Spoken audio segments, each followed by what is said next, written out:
Dans cette vidéo, je t'explique comment identifier un client potentiel high ticket pour tes services de montage vidéo.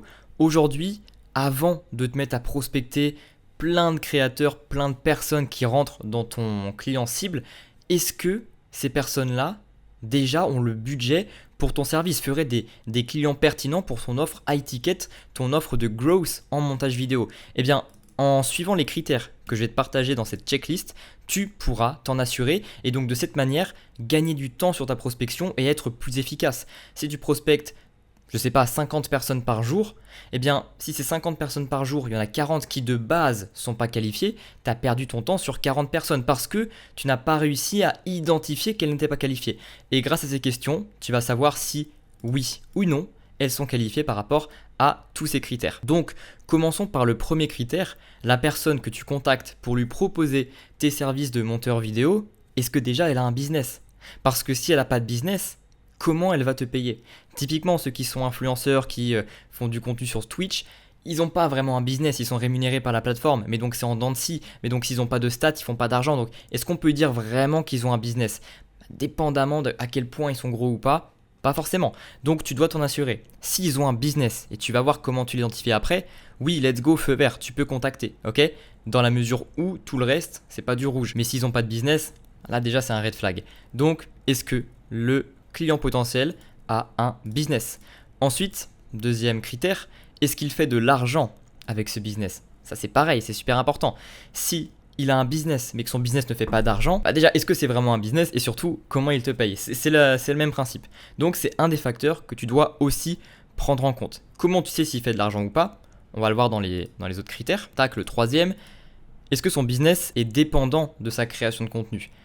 Dans la plupart des cas, la réponse sera oui. Parce que aujourd'hui, tous les business maintenant deviennent plus ou moins dépendants de la création de contenu, deviennent plus ou moins dépendants d'Internet. Le business risque d'être dépendant de la création de contenu, mais si déjà c'est pas le cas, bon pars pas dessus. Ça c'est le plus gros red flag, mais généralement ce sera le cas. Ensuite, est-ce que ce client potentiel, il a des résultats perso? Ok, donc par exemple, résultats perso, c'est est-ce que si c'est un coach sportif, déjà il a des résultats perso? Est-ce que c'est un coach qui physiquement est au top, qui illustre bien en fait ce qu'il vend? S'il a un business de coaching sportif, ce qu'il vend c'est au final une transformation physique, et si lui-même l'incarne, donc il a des résultats perso vis-à-vis de lui-même, on pourrait se dire qu'il y a de fortes chances qu'il puisse facilement signer des clients, ok? Alors que si on va voir un compte le gars il dit coach sportif mais il a 16 ans, il est pas méga fit, il est pas... c'est un coach sportif mais il a pas franchement énormément de choses à montrer, les résultats perso sont pas forcément au rendez-vous. Donc déjà là, s'il n'y a pas de résultats perso, comment c'est censé apporter aussi des résultats à ses clients? Comment des clients qui, si moi j'arrive pas à percevoir qu'il a des résultats perso, comment des clients potentiels vont le percevoir et vont lui faire confiance pour acheter chez lui? Mais déjà là, il y a une zone de flou, ok? Et s'il n'a pas de résultats perso, ça peut directement impacter le fait qu'il fait pas forcément d'argent avec son business. Donc ça c'est deux red flags et c'est pas bon. Mais admettons, il a des résultats perso, c'est important de vérifier aussi s'il a des résultats clients. Ok, donc s'il a des résultats clients, c'est un green flag. Pourquoi? Parce que ça veut dire que déjà il y a des clients qui lui font confiance, donc il y a des clients qui l'ont payé, donc son offre elle marche un minimum, donc son business tourne un minimum, donc il fait un minimum d'argent avec. Et dépendamment de à quel point tu vas voir afficher sur ses réseaux par exemple des résultats clients, à quel point tu vas voir des témoignages, des avant-après, etc., eh bien ça peut directement indiquer en partie que son business tourne, qu'il a des clients, que son offre elle marche, et donc qu'il aurait éventuellement le budget pour acquérir tes services, ok, pour se payer tes services parce qu'il a du client. Et donc typiquement s'il a déjà du client, son offre elle marche, il n'y a plus qu'à scaler ça. Et pour scaler son offre, pour lui permettre de tout exploser, d'aller chercher encore plus de résultats, eh bien ta solution axée autour du montage vidéo, si tu ne vends pas le montage vidéo en tant que tel, mais si tu appliques mon approche de Growth Editor où tu vas vendre des résultats clients en gérant peut-être un peu plus de choses que le montage, ça peut être super intéressant parce qu'il a déjà des résultats perso, des résultats clients, donc il est très intéressant pour toi comme client et il fait probablement de l'argent, son offre elle marche. Donc en lui apportant plus de trafic, si c'est ce que tu vends à travers ton montage vidéo, ça risque de faire beaucoup de résultats pour le client et donc c'est intéressant. Ensuite, nous avons, prend-il la création de contenu long au sérieux?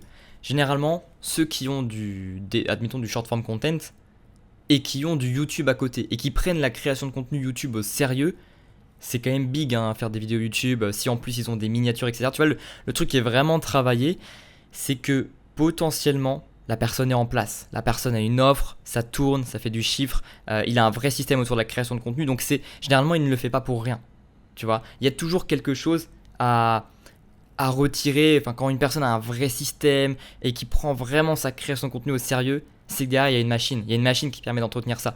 Et cette machine généralement c'est un tunnel de vente qui marche bien, une offre qui marche bien, un business qui tourne bien, un business autour de sa création de contenu. Donc s'il prend les contenus longs au sérieux, c'est un green flag. S'il a du contenu YouTube, c'est un green flag. S'il n'a pas de contenu YouTube, est-ce que ça veut dire que c'est un red flag? Pas forcément. Ok, donc en fait le nom, ce serait pas non plus un red flag de malade, parce qu'en fait tu peux très bien ne pas avoir de contenu long mais faire que du contenu ads ou du contenu short et franchement tout casser sur ça. Mais c'est un indicateur. Et après pareil, tu peux très bien avoir des créateurs YouTube qui n'ont pas de miniature, ok, qui font leur contenu à l'arrache, mais ce contenu à l'arrache, ça rapporte des clients parce que il y a le côté authentique, il y a le côté machin. Donc en fait, ne juge pas non plus trop un livre à sa couverture, mais ça peut être un critère, ça peut être une indication qui va venir te survalider à quel point oui ou non le prospect que tu t'apprêtes à prospecter, la personne que tu t'apprêtes à contacter, eh bien peut être qualifié pour le service que tu proposes en termes de pouvoir d'achat, de budget à investir et de sérieux, dans la vision de se développer via les réseaux sociaux. Admettons que ce soit vert. Ensuite, ce que tu regardes, c'est est-ce qu'au même titre que le format long, la personne prend la création de contenu short au sérieux. Et ça, c'est pareil. Une personne qui va être sur du format short de manière sérieuse, régulière, où elle va essayer de faire de la qualité, je sais pas, s'inspirer de concepts intéressants, essayer de faire un montage haut de gamme, ce genre de choses. Est-ce que cette personne prend le contenu short au sérieux? Oui, non, pareil. C'est un indicateur. Maintenant, c'est pas parce qu'elle prend pas le contenu short au sérieux que c'est un red flag qui va venir annuler tout le reste. Parce qu'elle pourrait très bien, à contrario du contenu short, avoir une chaîne YouTube où elle prend vraiment très au sérieux sa chaîne YouTube et elle focus sur YouTube, mais elle n'a pas forcément de contenu short. Voilà. Donc c'est aussi un critère à prendre avec bon sens, mais ça te donne des indications.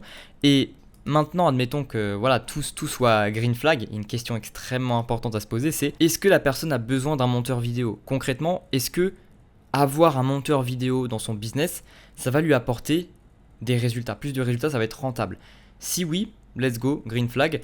Sinon, bon problématique. Tu vas pas le contacter s'il n'a pas besoin, tu vas juste perdre ton temps. Mais il y a surtout un vrai critère qui fait que oui ou non, ton prospect, ton client potentiel pourrait avoir besoin d'un monteur vidéo et il pourrait ne pas avoir besoin d'un monteur vidéo.